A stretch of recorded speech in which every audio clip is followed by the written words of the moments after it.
Want to just do this quick? Yeah, let's just do this quick. I think I started the last one, so it's your turn. 72, didn't I? I think I did, but I don't care. I can start one. That's fine. If you think you did, you probably have better memory than I. I probably just thinking of team building exercise. Yeah, you. It doesn't matter. I'm racking my brains, and it really doesn't matter. No one else knows that we go back and forth. I think that's just a thing that we do, and that you could ask.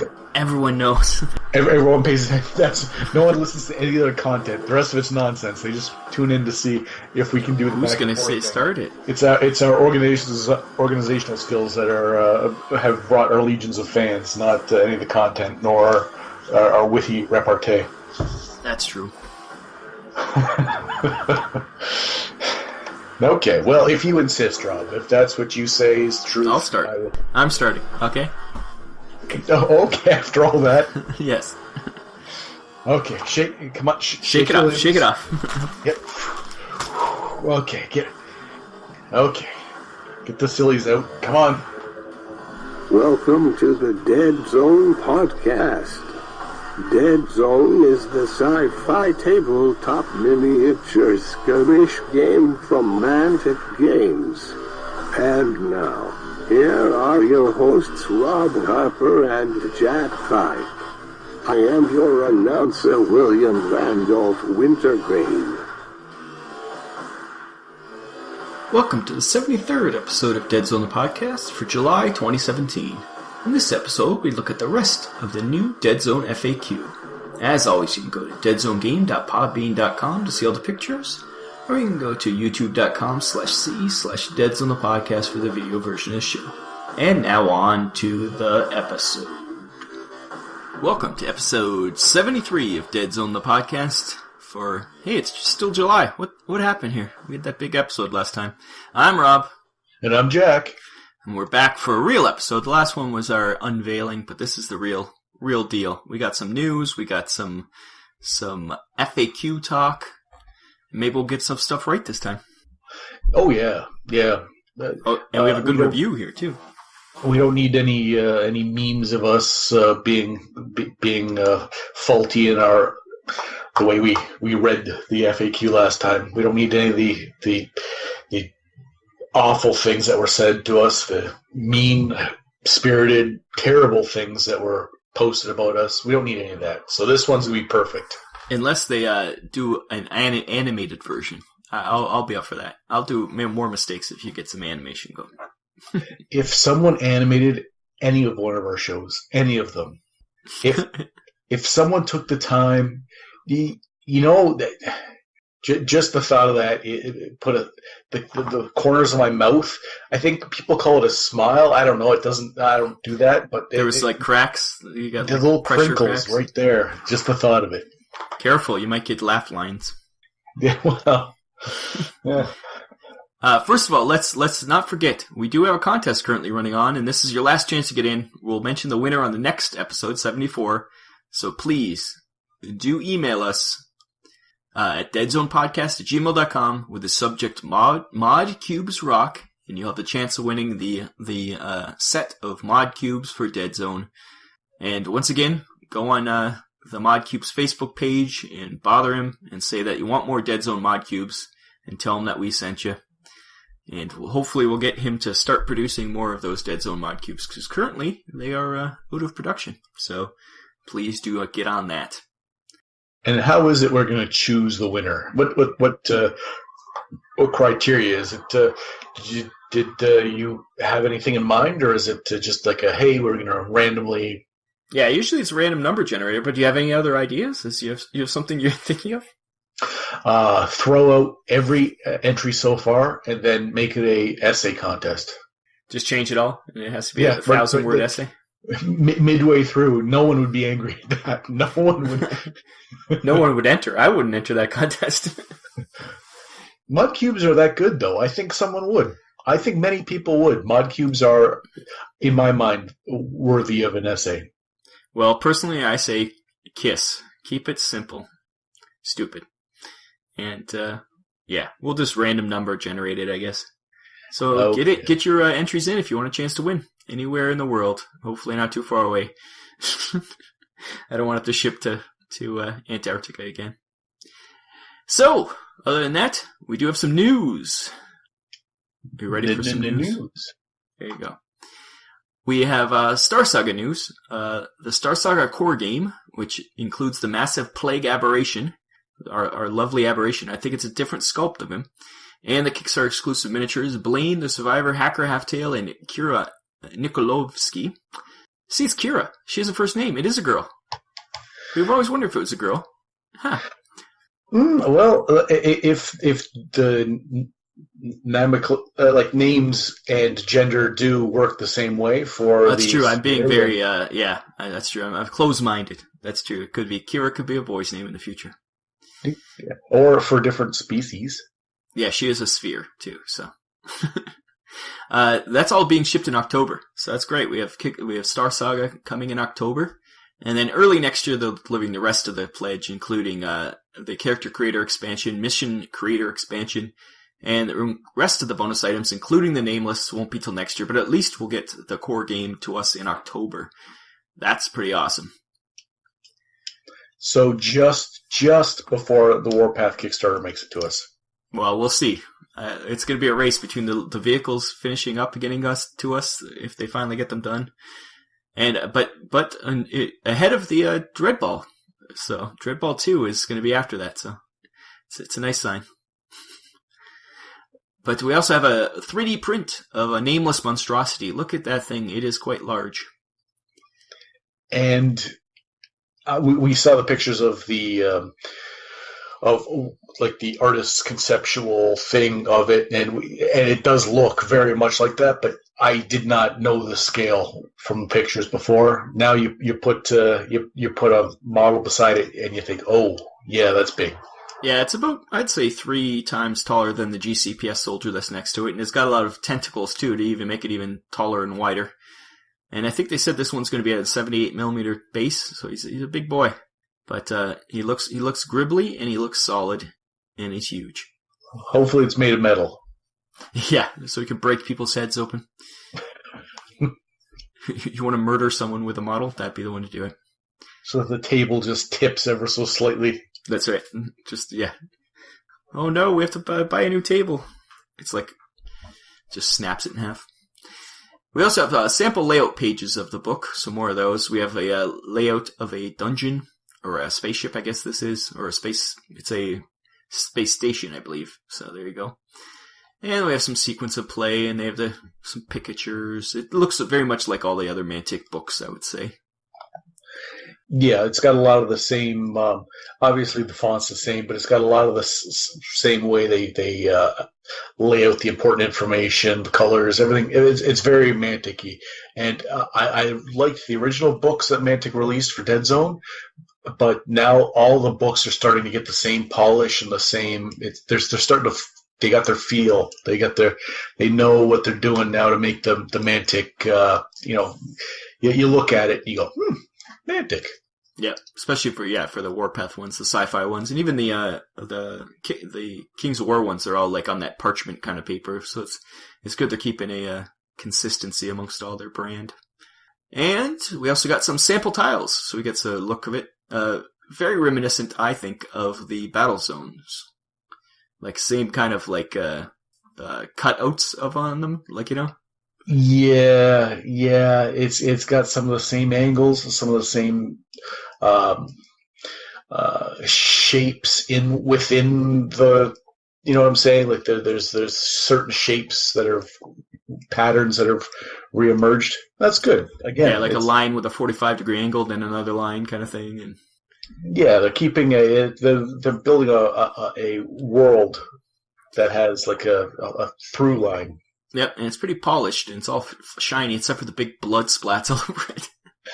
Yeah, I couldn't decide whether that was a handprint that went on the side or it looks like someone's face. Maybe they pushed a bloody face against there and smear. Yeah. And we also have some more 3D sculpts. We have another shot of the new Blaine for this. He's got the big shoulder pads and the Skexy gun. Same gun as the Warpath Kickstarter. Yeah. And we also have the a Triton with double pistols there. He's pretty cool. I do like new sculpts for Tritons. That's cool. Yeah, and the more you can mix them up and stuff, and have a lot of people like a couple Tritons in their strike force for Deadzone. So if you really want to stand out, there you go. There's another Shock Trooper or something. Yeah, it wouldn't work for the shock. Well, maybe it doesn't matter. Yeah. Well, I know people are using the Dreadball ones, since they're the male Dreadball ones, the smaller ones, as Shock Troopers. Yeah. And I like its shell too. It's more like a what are they called? A tortoise, more so than a. Yeah, more spiky. Yeah. Yeah, he's really cool. So if the model looks as cool as this, that's pretty awesome. And then we have some nameless. The first one is the one with the looks like a shoulder-mounted gun, and he's got his tentacles. He's very reminiscent of the Dreadball. I don't know why I corrected myself. The Dreadball guy, just with a gun-mounted shoulder gun. I'm not sure. I'm not big on that gun. I think it's a little too big and bulbous on his shoulder. I like it. It looks like the War of the Worlds with it does a bit, yeah, right? And it's got the arm and the. I like it. You and I can agree to disagree on the aesthetics of that gun. And we also have the other nameless guy who's got the claw hands, and his feet are changed. Remember before they were more claw feet, but these almost look like hooves. Cloven hooves, almost. Yeah. I really like that model. He's pretty cool. I like how it's one arm's down, so he'd get a 3-point stance because his feet are pretty small. But I like he's got the same face and everything, but it shows that the nameless aren't just it's got the tentacles that say I'm nameless, but it's got more to it. You can tell that it's not just the race has a lot of variation in it, and I don't know what's going on with his big giant hand, but it looks dangerous. Yeah, it's cool. And moving on to Deadzone / Warpath. Well, mostly Warpath because these are all vehicles. On the Mantic site, the vehicles are finally up for sale. So we have the Accuser Interceptor / Persecutor Bomber for £25 or $40 US. And we have that one. And then when you get the whole aerial support wing, the same thing, but for 3 of them for $70 or $110. That's not bad for 3 models. They're big models too. Yeah, they are. And then you get the Arbiter Interceptor, the other one that has the metal guns on the wings. For the metal guns, cost an extra $5 to get those metal guns if you want that guy instead. So it's £30 or $50. And 3 of them is $85 or $130. It's I think it's the time and energy they put into making the metal models, the metal bits, that they charge a little bit more for them, but it's all good. And for Mantic models, that's on the high end of the price scale. But if you start looking at the competition, oh yeah, that's like one vehicle for me. $125 for 3 big models. Yeah, you're not going to find that elsewhere. Yeah, exactly. And then we got the Ajax Strider, the heaviest model because his shield and his spear are both solid metal, and his faceplate. He weighs a ton. They have them up for sale finally. They are £18 or $30. Pretty good for a little mech. Yeah, the stats don't wow me, but especially when you did the way you have it with you have yours pretty solid. He's standing there in a pretty defensive position. It's a nice looking model. Yeah. Oh yeah, for sure. He's cool. And then we got some of the stuff we don't have yet because we're people who bought too much of the Warpath Kickstarter. We have the Halter Half Track, and that's going to be £15 or only $25 for the Halter. And then we got the Sturmhammer Battle Tank, £30 or $50. And then you can get a whole unit of those battle tanks for $85 or $130. And then the APC is $25 or $40 US, and the whole unit is $70 or $110. We don't have these guys. We've seen the unboxing, especially on Dreadpath Zone. He did a nice unboxing and assembly guide on that thing. And they looked awesome, but we don't have them in our grubby hands yet. Not yet. But soon, maybe, hopefully, after they finally produce the I think it's the Asterian ones that are holding everything up. I think they're the last to be made, so we'll hopefully be getting those in the fall. And that wraps it up for news, Jack. That's quite a bit of news. There was a lull for a while. We didn't have much to and now a little bit more, and hopefully the ball is rolling now. It seems like Mantic's starting to do a little bit more interactive with the fans and stuff, and that's good. We'll be able to keep everyone up to breast. Yep. So we'll be back for the FAQ talk, because even more stuff came out with the official release of the FAQ, so we'll discuss that after the break. We'll be right back. You have been listening to the Deadzone Podcast with your hosts Jack Fike and Rob Harper. The Deadzone Podcast is dedicated to Deadzone, the tabletop miniature game by Mantic Games. Visit them at manticgames.com. Hey, this is Community Pat, and you are listening to Deadzone the Podcast. And welcome back to the Deadzone Podcast, episode 73. We're just going to delve into the FAQ, the newest FAQ. It seems like they're coming out fast and furious. So without further ado, Rob, what's first on the FAQ? Well, that first FAQ was not even an official FAQ. That was a sneaky release by some Mantic people when they weren't supposed to release it. So this is the official Errata 2, but it's called 2.1 because they did add in lots more stuff about some faction guys. So we'll go over that stuff. And to start, something called weapons teams have been added. And that's similar to the GCPS beta list. I've always said that once that came out, I was like, why is there two different ways to do teams in Deadzone? Because you had the Plague Mortars and you had the Reb missile launchers. And then you had the GCPS heavy weapon teams. And they had two different ways of working with them. This makes it all into one way. So they've gone with the weapon teams idea. So a model with the weapon team rules. They have a big weapon. And when they get damaged now, instead of having a long reload, now it's if they get damaged, then they get the long reload. So that's kind of cool. It just makes it so they're all on one base. So you get a 60mm base, you can throw your mortar on there with the loader. And then if they get a wound, it means one of them's taken out of business. And it just means then they're slow loading. So that's kind of cool. I think it makes them more effective. Like, you can just shoot every round now, but they're just a bigger target. I did dislike the way that it worked before, which models they wanted and how the models were named, and it was a whole thing that would never really sat right with me. We've mentioned it about 100 times before, and then when they released the weapons team option, it was like, okay, well, it's only a matter of time before that trickles down from the GCPDS to. Yeah, you love when I do that, don't you? Well, you do it as a joke on the show, but in real life you do it and you don't mean to do it. That's why I think it's funny. Because now I did it once, and now I'm sorry, that's just what that's just it. Anyways, I knew it would be trickling down into the other factions, and it's the right thing to do, and it's good. It's gonna work so much better. Yeah, and in the past I've been anti having to rebase things, but this is one time I'm like, this is a better idea. So yes, you either have to rebase them or stick the whole base onto another base and kind of model around it. And as you know, I rebased all of mine before last Adepticon, knowing that they were going to be doing this. You can go back into the archives and look. I was like, okay, there's no way they're not going to do this.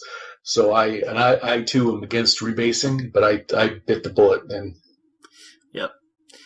And in conjunction with that, the Plague Weapons team has been made. So you remove Loader, and Plague Weapons teams is a new specialist. And the mortar now is changed from it's called a heavy crew-served weapon, and it removes the slow reload ability.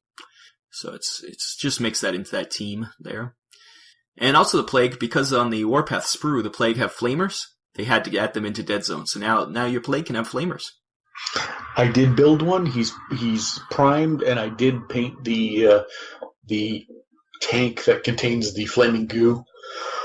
That's as far as I got. But he's sitting. I'm looking at him right now. He's standing just to the right of a Veerman Strider. Yes.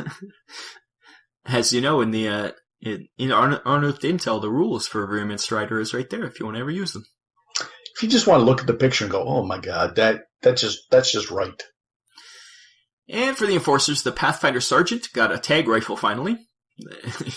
For some reason, he was Mr. Tag Guy, but he forgot his rifle at home, but he finally remembered to pack it. Clearly a omission of, just that was a omission from the book. It clearly wasn't designed to be that way, and it just had to be addressed. Yeah. And the Assault Enforcer, Jack, they sort of fixed them. They added Frenzy 1 ability to them. They still have a 5+ fight, so they're not great. It's alright. It's pretty average. I think 5+ is average. But Frenzy 1, that does help a bit. And it makes them a bit more of an option. Frenzy is there's the two ways you go about it. And like you said, you could drop the fight stat down so that in the stat line, they're more competent fighters. And that's a 100% guaranteed bonus. Frenzy is more of a chaotic, maybe it's a bonus sometimes. You could run the numbers and find out how, what the % chance of that Frenzy being able to buff it up. And, you're going to be more apt to take one now anyways. It's now become a option instead of a never take. So that's good. And the Enforcer Jet Bike got the flight ability, which is great because now they don't need ramps to go up levels. So you can just fly over things. As long as you land back on a legal spot, you're all good. And that's awesome because that makes jet bikes really, really powerful. I liked jet bikes before for various reasons. You can listen to Team Building Exercise, the Enforcers. Now, I think it's going to take a little bit before the true joy of the jet bike comes to light.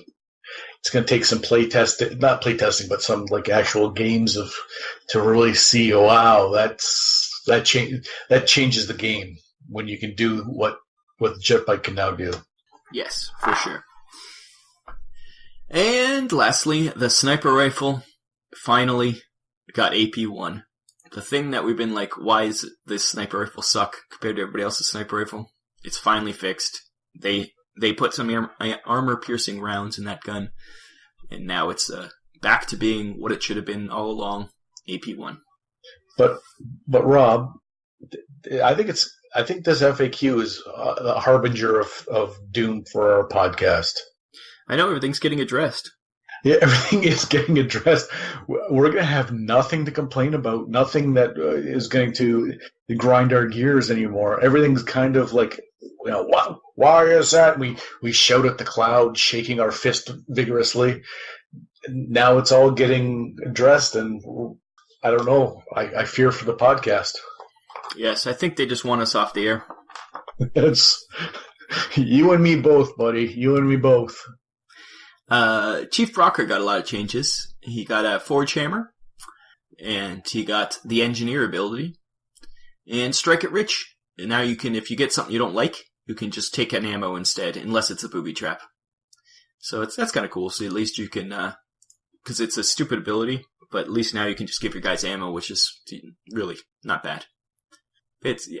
Steel Warriors and Steel Warrior Specialists reduced their points to only 18 points. That's nice. Coach is very happy about that one because now they're reasonably priced.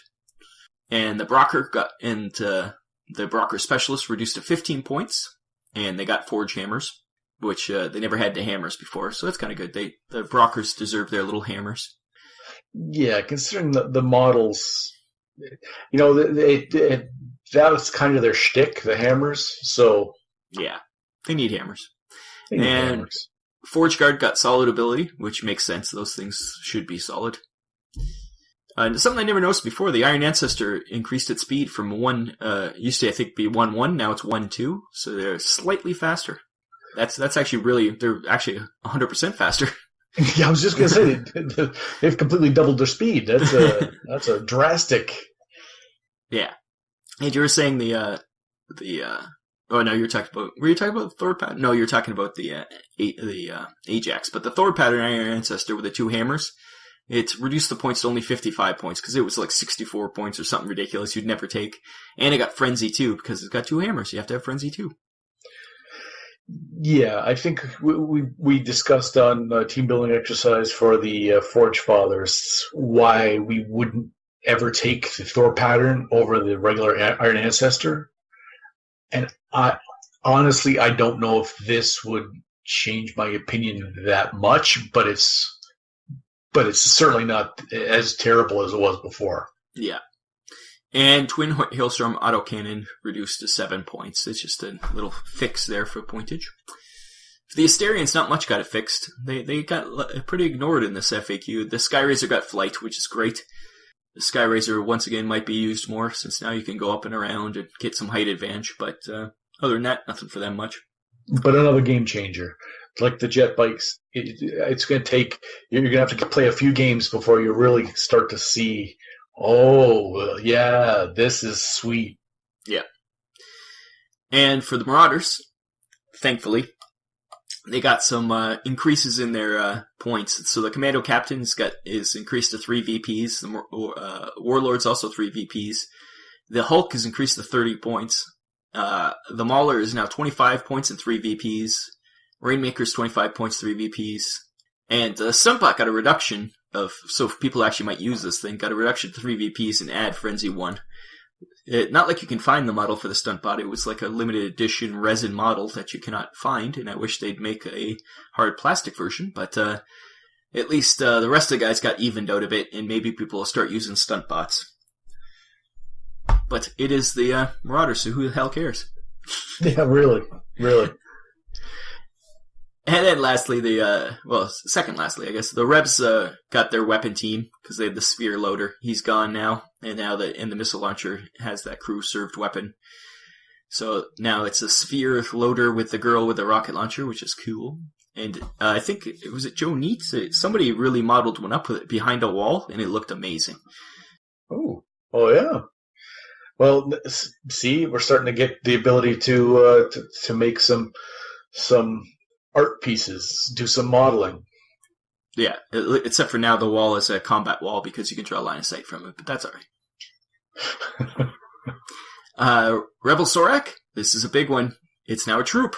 All those Rebel Soraks you've modeled up, finally you can use them, Jack. Yeah, they were not so extremely great that they should be a specialist. And the Soraks come with the numbers of Soraks that come, and to have them as specialists, like, no, it was wrong. I never understood that. Yeah.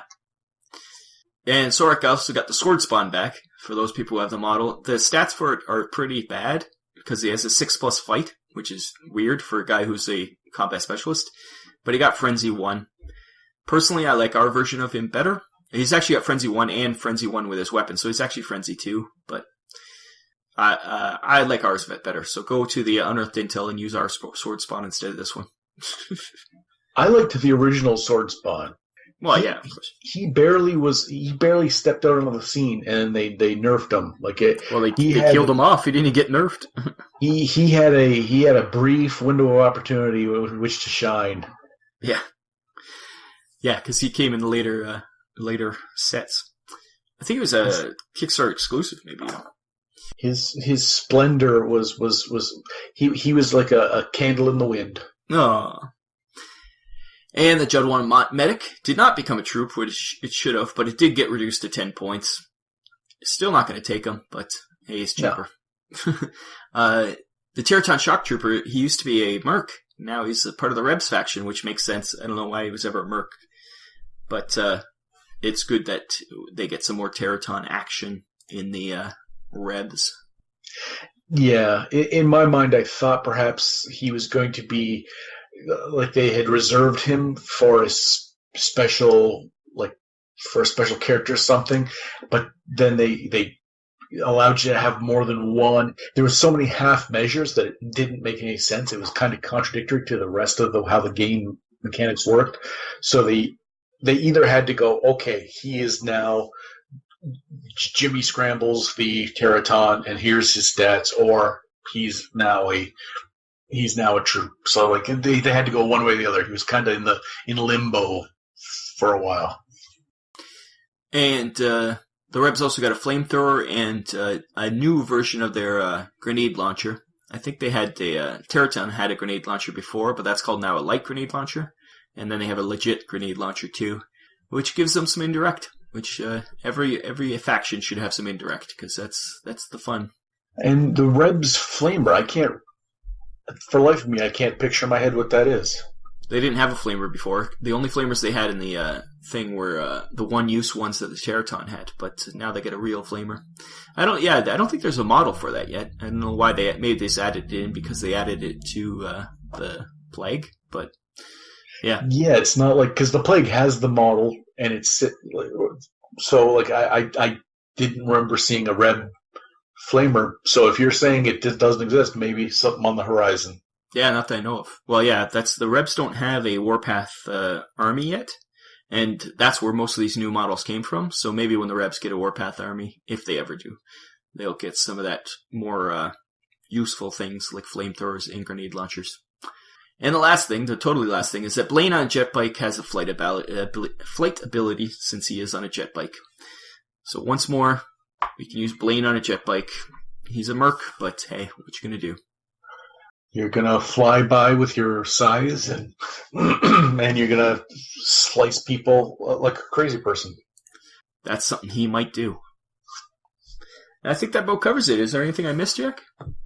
I don't think so. That was a very succinct going over of everything that wasn't just basically errata. Like there's a lot of stuff went over. Yeah.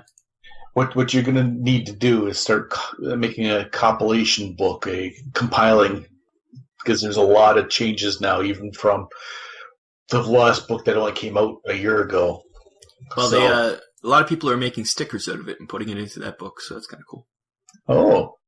You know what I'd like to see? If you're at home and you're like, hey, that's what I'm up to, send us along a picture. I want to see, because we're going to have to do the same thing eventually. So give us some good ideas. Tell us, show us how smart you are, how we can say, hey, this genius did this, and I'm impressed. Yeah. Okay, let's move on, and we'll have some more stuff. I think we have some shout-outs to get to. Yay, shout-outs. Dreadpath Zone. Dreadpath Zone is a YouTube channel dedicated to the Warpath universe by Mantic Games. Deadzone, Warpath, Firefight, Dreadball, and Star Saga battle reports, unboxings, how-tos, and much, much more. Full of banter, ridiculous dice rolls, and the love for the hobby. So go check out Dreadpath Zone on YouTube or Facebook, and remember, keep rolling 8s. Hey, this is Jack from the Deadzone Podcast, and you've been listening to the Deadzone Podcast. With Jack from the Deadzone Podcast. So much Deadzone Podcast, it'll make you vomit. It is shout-outs time. And welcome back to the Deadzone Podcast. So first thing we're going to talk about is that tournament that's coming up that Coach is running, the Conquest of Triton. That is coming up on Sunday, July 30th, 9 a.m. to 7 p.m. in Final Fortress Comics, Games, and Collectibles in Flushing, New York. So if you're anywhere in near Flushing, New York at the end of July, come on down. Joe Neat from Mantic will be there. Community Pat will be there. And yes, I will be there. So it should be a good time. Jack is not coming because he hates everyone. But that is true. That is true.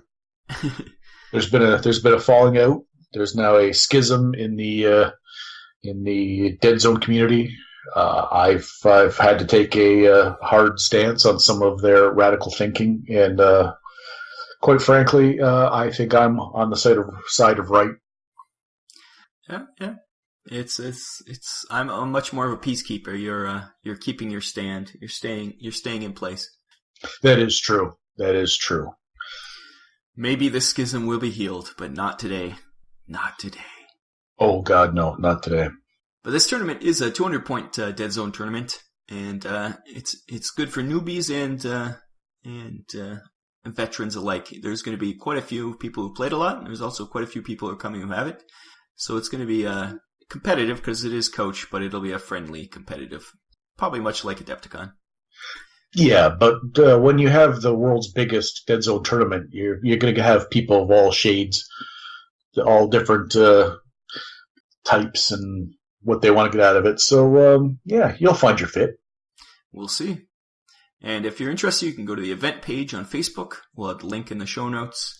Or you can just message Andrew Jashin on Facebook. That's Coach's real name. Shh, don't let other people know he has a real name. And but anyways, yeah, it's available. Or you can even email us at deadzonepodcast@gmail.com, and we'll send the information to you or send you to the right place. And then some more shoutouts. We did have another shoutout from Neil Barton. He sent us a lot of pictures. He sent us his Pathfinders. And they are looking pretty sweet, I would say. Well, let's take a gander at those Pathfinders. And Rob, if say you were listening at home or on the bus or somewhere, and you wanted to actually take a look at these pictures, where would someone find them? You can go to deadzonegame.podbean.com, and they'll be in the show notes, all the pictures. Yes, Neil here, he did his Pathfinders. I really like the bases, and I like the Pathfinders. They're not your standard. They do have all the normal Pathfinder stuff, but they still look like a cohesive unit. And the one person has a really cool cloak on, the crouch down sniper. He did a real cool paint job on the cloak there. Yeah, it's like I don't know if it's supposed to be a distinctive pattern for like whatever environment they're supposed to be in, or if that's like a holographic, like that's depicting, say, like electric. Yeah, that's almost what I felt like. It was like, yeah, like a cloaking device turning off or something, so it's starting to show up or something like that, or changing patterns. I don't know if that's what intended, but that's what it looks like to me. It's cool. It's pretty dynamite. Yep, well done, Neil. Thank you. We like it when pictures are sent to us. We do, and I can't wait till someone shoots that tuft of grass. Says, I see your model. Yeah, but they can also draw line sight from that tuft of grass, so... Because that tuft of grass it's a combat tuft of grass. It's got all its fauna brethren working in unison to get the lay of the land for you. They have the spotter ability. Yes, you think that rubber tree plant in the corner is your friend? It's not. No, it's part of whatever model it happens to be standing on it. That is true. We're not bitter. It's all good. Oh God, no. Pshaw. And Jack, the next shout out is the one that you wanted to have in here because you said we've been neglecting them. Please, could you shout out those people that I'm talking about? Yes. As of late, because we didn't want to be whores, we didn't mention Patreon. We didn't. We wanted to. Be a little classy about the situation. We don't want to seem like beggars, but that means as a terrible byproduct that we've neglected some of our bestie friends, and they've made it possible that our hosting costs for the website have been covered.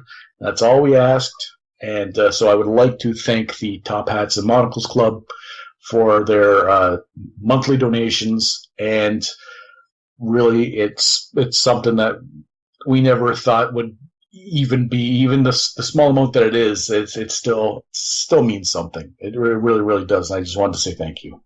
Yes, for sure. They are the heart blood of this podcast, and they know who they are. We appreciate you guys. And it allows us to be able to keep doing this without having to keep losing money on the server costs, because that is the pain. Yeah. And if you are one of those people, then you can start a slow clap wherever you are as you're listening. You just start yourself a slow clap. Yep. Thank you. Now for a segment we call Our Stuff. So, on to our stuff, Jack. What have you been working on? I've done a ton. Have you? No. Oh. That was a lie. That was deception. That was a bit of a ruse that I just portrayed there. But you have done one model at least. Please describe this said model. I put together a Strider, and the picture you've got here in the dossier here, a little, what's going on there? I don't know. Anyways, don't look at it. Don't look at it. There's something weird with that picture. Everyone, stop looking at the picture. Anyways, it's a Strider, and yeah, it's just a Strider. What's its defining attribute, though? I think his spine is the attribute that most encapsulates what I wanted to do with this Strider. Yes, you do have to send me a picture of that, because it is a very cool spine you did on this. But it's also freestanding. This Strider has no base. Because why, Jack? Well, why not? Because bases don't matter, Jack. That's why. But he is freestanding, so that's if it stands, it plays. That's at our rules. So I think the powers that be would demand a base for each and every model on the table. But I when I built them, I made them, and I thought, okay, I'll make the base. And I actually have the base set aside, but he stands up so perfectly that it just hasn't happened yet. So it's not going to happen because bases don't matter, Jack. Oh, okay. Me, on the other hand, I also did a Strider-like thing. I did an Iron Ancestor, but it's the Dreadball one, modified with arms that are from a Jotun. And he is standing on a base because he would not stand up without it, but I do like him. He's all rusted up because he looks like he's been beat up. He's a bit mushy. So, yeah. I was trying rusting pigments on him, and yeah, he's a beat up Iron Ancestor with Jotun arms because I wanted the 2 gun arms. Very nice. Not the mini. I don't know what kind of hammer that is that they've got on there. Little the T-Rex jewel arm. hammer. The jeweler's like little tappy hammer With a T-Rex arm, yeah. And I also did the skyscraper for the orcs because I modified his arms. I put ogre arms from King's War Ogres on his arms because his other arms aren't beefy enough for me. So now he's got huge arms. He looks like a gorilla with a jetpack, and I love it. And his face kinda looks like Star-Lord. Yeah, he's an orc version of Star-Lord. He's got a goggles on with a mask. It's true. 2 pistols. His devil may care, flippant attitude. Yep. That he is now officially Orc Lord. I guess. It is. I also modified the base because the plume that was on it wasn't quite big enough, so I did some hot glue action at the bottom to make the base more plumey. Looks like it's blasting off the ground. You did that for just the aesthetics, or was there like you wanted to fill up a certain area? I did. To put it on the base, it looked like it was just not real smoke coming off his butt. So I wanted to blend in a bit more on the base, so that's why I did it. So it's like smoke, and then it blends into like kind of like a dusty gray. It looks like it's blowing up the dust. Okay. Yeah. There you go. That's our stuff. We'll take a break, I guess. We'll be back with something else very important.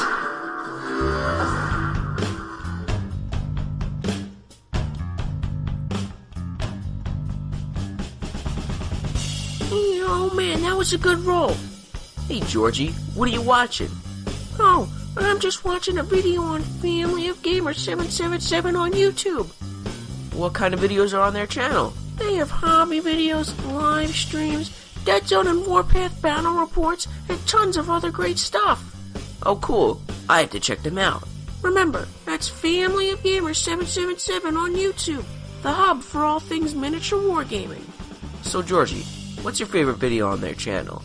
I love them all so much. To pick just one, what do I know? Welcome back to Coach and Friends, and today I'm joined with Roberto and Jeek. And now, a review from your hosts at the Deadzone Podcast. And welcome back to this episode of Deadzone the Podcast. And now we're moving on to a review. we do have something to review, and it was very nicely sent to us by Armorcast Battlefield Scenery. In the website's in the show notes, or you could just search for them. It is a 3-inch tall, small platform with ramp. It retails for $21, and it's made out of resin.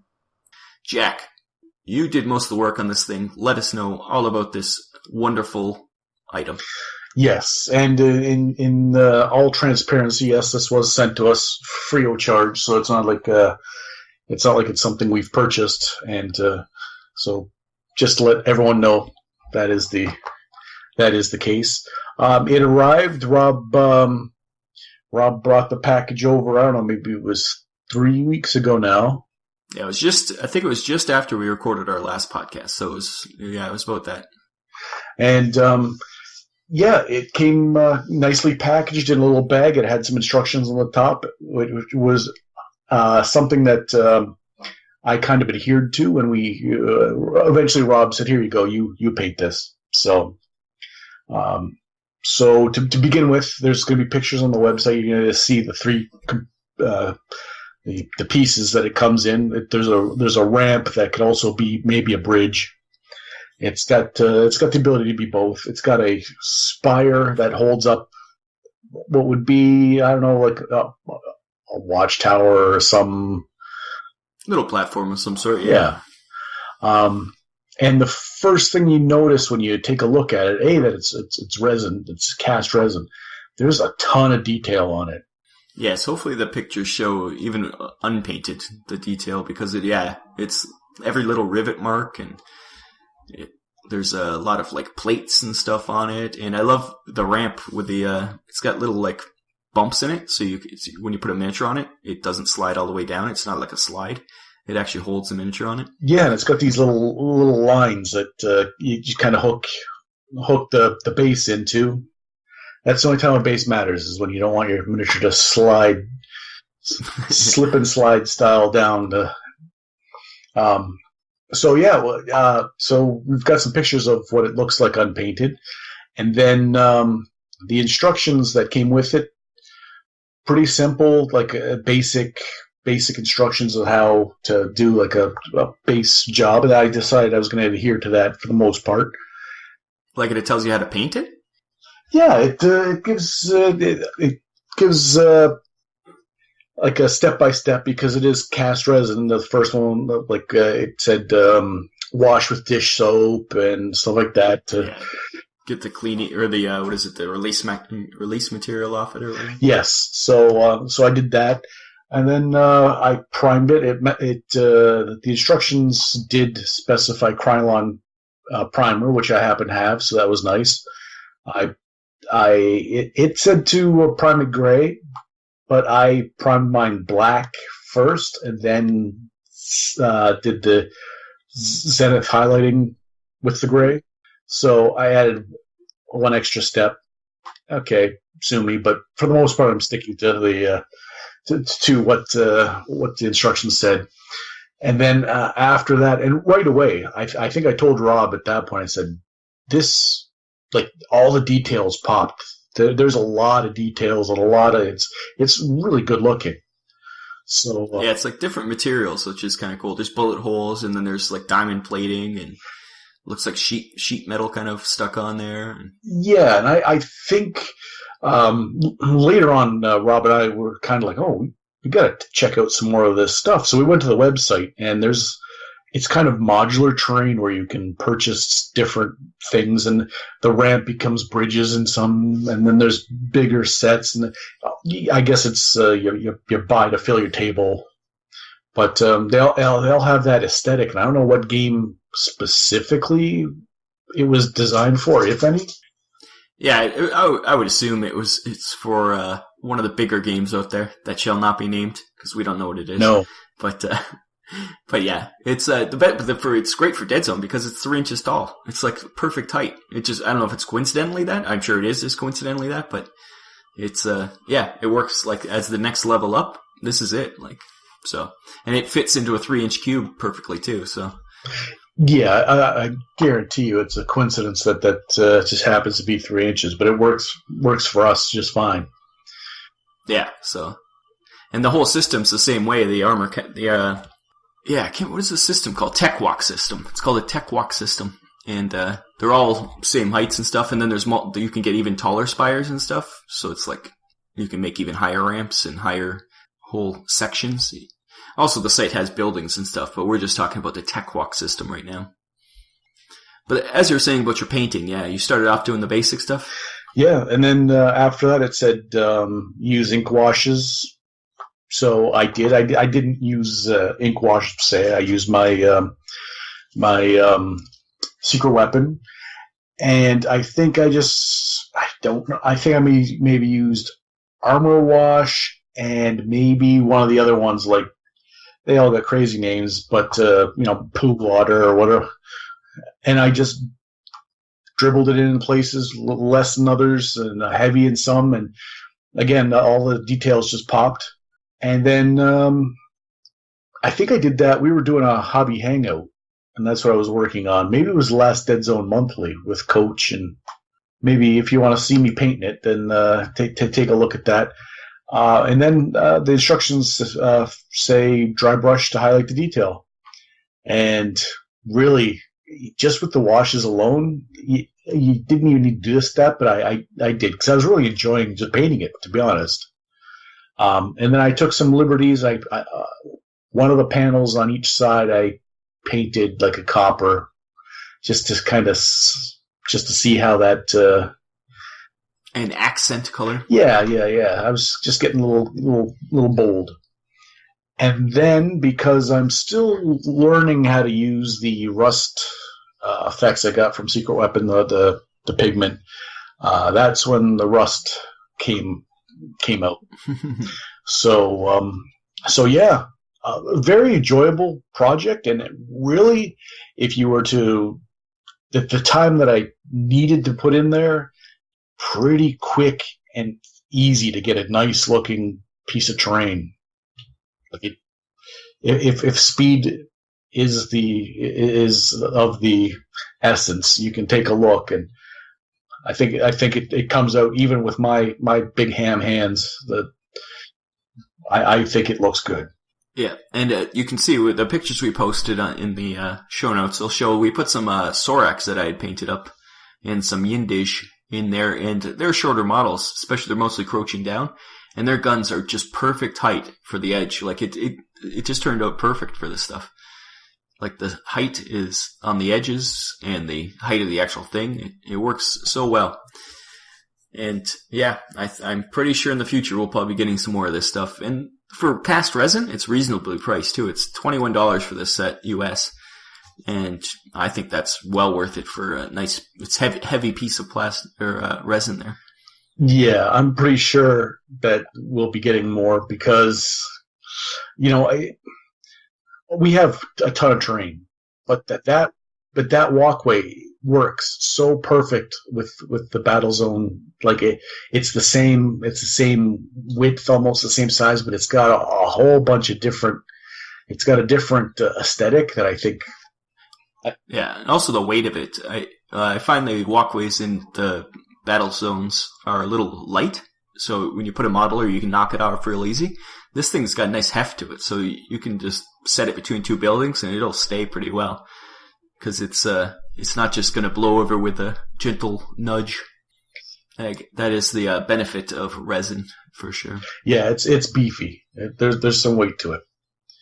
So yeah, very cool. A tech walk system from the Armor Cast Scenery, Battlefield Scenery people. And they are a U.S.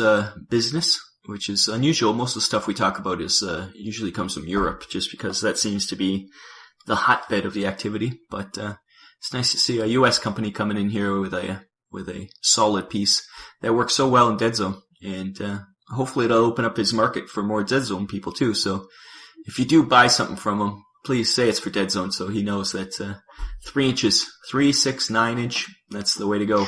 We're happy with those numbers. And there's two more things I was going to bring up. And one was when we went to the website, because we started window shopping, and it just happened that they had 9-inch tall spires. Like it seemed like there was a 3-inch increment there, and I was like, well, that would just be perfect. Everything just seemed to work out. Yeah, it must be just aesthetically. It's just that's the way it's a good number. Well, for our needs, anyways. And the last thing was, we had a lot of MDF terrain that and we had this discussion. Painting the MDF, it's getting better, but this is. Yeah, painting MDF, it always soaks in, and I never like the look of this, but this, yeah, it's just like painting a model. It looks just as good as any model you'd paint. So yeah, I think it looks so much better. And that's a good thing about the hard plastic terrain too. But the resin and hard plastic is the way to go for terrain if you can find them for reasonable prices, which it seems like these guys are. So yeah, so take a look. It's armorcast.com, spelt without the superfluous U in armor. It's the American spelling of armor, Armorcast. Armorcast.com. Take a look. Do some browsing. Yeah, because they got tons of other things too. We're just talking about Tech Walk, but they have like buildings and vehicles and tons of stuff here. So vehicles, and they do have free worldwide shipping for over $200. So if you want a table and you're anywhere in the world, there you go. So I think that covers that. And we thank them very much for sending us a review copy, because we do enjoy it.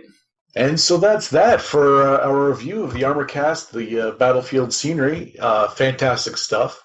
But I'm looking at the clock, Rob, and it's starting to get a little long. We got to wrap this thing up. Anything else? No, I think that covers it. That was the little extra special July edition of the show. Hopefully to see some of you at the Conquest of Triton. Come and say hi. And other than that, we have booked our Adepticon hotel after everything's selling out so quick. We got a hotel room, luckily, so we'll have to see people there next March. It's sad that we have to plan ahead for March in July, but that's the way it goes, I guess. I've not been consulted on any of this, so that wasn't time. You were in emergency lockdown. There was no. Yeah, everything was going so quick. I had to get something. So, anyways, until next time, I have been Rob, and I am your president, Jack. Jack. Oh, I didn't know you were a president. Hey, pal, and my dog, Bella. So, from Bella, Jack, and I, until next time, keep on countercharging. No. Keep rolling 8s now. We don't have really a catchphrase, do we? No. What's Coach's for the third sphere? Tyler always says keep on rolling 8s. I don't think Coach has one, does he? Yeah. Okay. Well, then we should make our own. That's just ours. Like. Excelsior! Yes, that's totally original, and I just thought of us right now.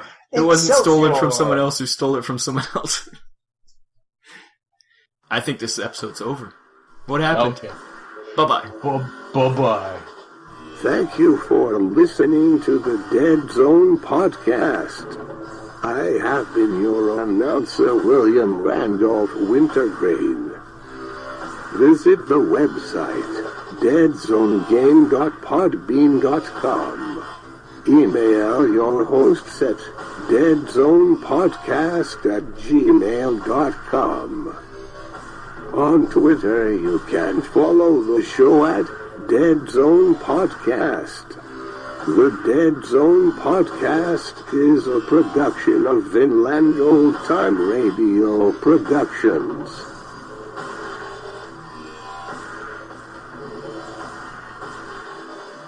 You have been listening to the Deadzone Podcast. And now, a word from the fine folks at Vinland Old Time Radio. Vinland Old Time Radio. It is to laugh. Astro! Ahoy there, Dirigible. Have a fellow Empire citizen out with you. It's a gavel, a haunted gavel. Have you read The King in Yellow? Hello, William. I made the koala burgers. So what's new? Are you insane? That better be a rhetorical question. And yes. For far too long. I once knew a Spaniard in Tarragona who spoke in gibberish like you. Up, and escape! That was terrible. I should be a god, and instead I'm stuck down here like a worm. She would tell me such wonderful stories. Dr. Deja Vu will return. Africa's a continent? It's with great protest. Ooh, now that's a fine program. VinlandOldTimeRadio.podbean.com